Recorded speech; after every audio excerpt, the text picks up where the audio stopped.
સુરતમાં પિતાનું છત્ર ગુમાવી ચૂકેલી દીકરીઓના સમૂહમાં પણ ધામધૂમથી છેલ્લા 18 વર્ષથી લગ્ન સમારોહ યોજાતા સુરતનું સેવાભાવી પીપી સવાણી પરિવાર આજ દિન સુધી 5,539 દીકરીઓને સાસરે વળાવી ચૂકેલા પીપી સવાણી પરિવારના શામિયાણાની 20 અને 21 ડિસેમ્બર એમ 2 દિવસે 133 દીકરીઓને સાસરે વળાવશે।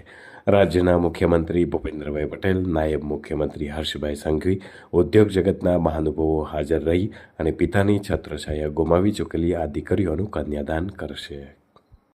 આ વર્ષે 2025 પીપી સવાણી ગ્રુપ દ્વારા કોયલડી લગ્નોત્સવનું આયોજન છે। 133 દીકરીઓના લગ્ન થનાર છે।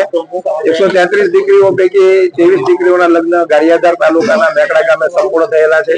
સુરતના આંગણેથી 111 દીકરીઓના લગ્ન થનાર છે, જેમાં મુસ્લિમ, ક્રિશ્ચિયન અને હિન્દુ ધર્મની 39 જ્ઞાતિઓના લગ્ન થનાર છે।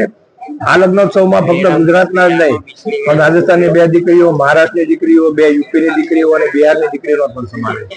મુખ્ય મહેમાનમાં આ વર્ષે કોણ? દર વર્ષની જેમ મહેમાનમાં પણ આ વર્ષે રાજકીય મહાનુભાવો ઉપસ્થિત થશે, સનદી અધિકારીઓ થશે। ગુજરાત રાજ્ય સિવાયના પણ સનદી અધિકારીઓ આ લગ્નોત્સવમાં આવનાર છે।